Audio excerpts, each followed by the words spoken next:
தமிழ்நாட்டில் அதிர்வை உருவாக்கிட்டது. பல பேர் கெதிகலங்கி கிடக்கான். பல பேர் நம்ம முகவரியே போயிரும் போல இருக்குன்னு முக்கி முனகிட்டு இருக்கான். தமிழ்நாட்டில் அதிர்வை உருவாக்கிட்டது. பல பேர் கெதிகலங்கி கிடக்கான்.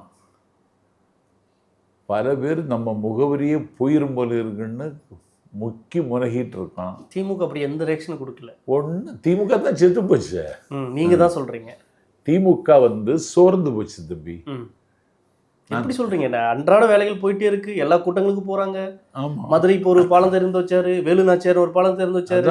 அவர் மதுரையில திறந்து வச்ச வேலுநாச்சியார் பாலத்துக்கே விஜய் தான் காரணம். எப்படி சொல்றீங்க?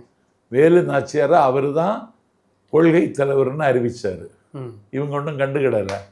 இப்போ விஜய் அறிவிச்சிட்ட உடனே இப்போ வேலுநாச்சியார் பாலம்னு வைக்கிற நிலைமை அவருக்கு வந்துடுச்சு. விஜய் வழிகாட்டுகிறார் வண்ண தமிழ்நாட்டின் முதலமைச்சர் அவர்களுக்கு. முதலீடு ஈர்க்கிறதுல இருந்து எல்லா விஷயத்தையும் பார்க்குறாங்க. அதெல்லாம் நான் குறை சொல்லலை. நேற்று கூட ஜியோ ஹாட் ஸ்டாரோட 4800 கோடி ஒப்பந்தம் செஞ்சுருக்காங்க. தமிழ்நாடு முழுசும் அவங்க தான் ஒர்க் பண்ணிட்டு இருக்காங்க. செத்து போச்சுன்னு ஒரு பக்கம் சொல்றீங்களே, எப்படி?